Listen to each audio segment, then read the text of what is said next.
just an update what I'm up to. This is the middle of February, so I'm going to show you some of the things I'm doing at the moment. One of the things I'm going to be doing is I'm going to be sowing my seeds in the next few days.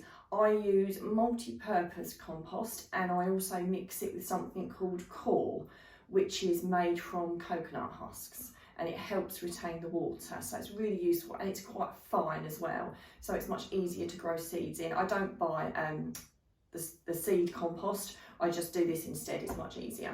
So you buy it in a block, wrapped up like that, and you soak it in water. It takes a few hours for it to soak, so I'm going to prep this ready to mix with my compost, which I will show you at the end of this video how I then mix it with my multi-purpose. So I've got 4 litres of water in there, and I've got my block, and I just pop it in there, and I will just leave it in there. I might give it a poke every few hours to help it, and it might need a little bit more water as well, but that's just how I start. So you get these from lots of garden centres. This one came from Wilco, but they can come from all sorts of gardening places. Just an update on the other bits that I've got. My potatoes are chitted, which I've got a video on that if you don't know how to chit. And I've got my onion sets ready. None of these things are going out yet, but they're just ready for when they do go out.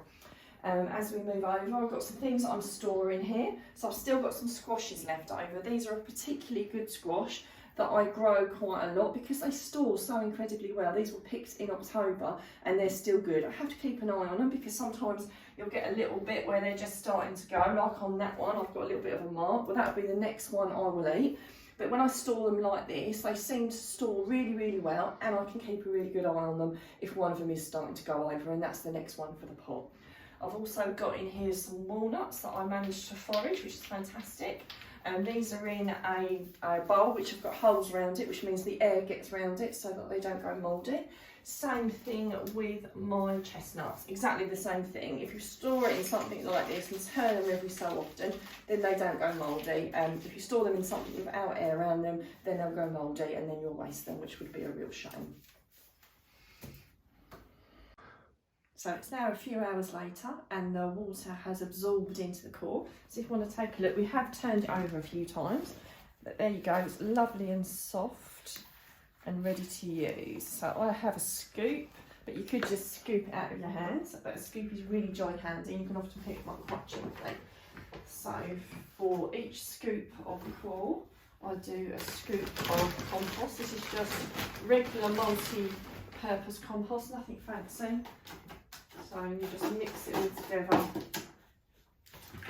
to do your seeds. So if we do a few ready, because I'm going to be doing my seeds really soon. In fact, in my next video I will be planting some seeds, and you'll be able to see how I plant my seeds, and I do it a certain way which I've found to be the most effective. So if we just mix it all together, I think this one, I say half and half, but it doesn't have to be precise, just whatever you think. So there we go, that's some compost mixed up, ready to use to start some seeds off. So if you like what you see, if you can give me a thumbs up and some comments would be really awesome, and also subscribe to my channel so you can see more updates.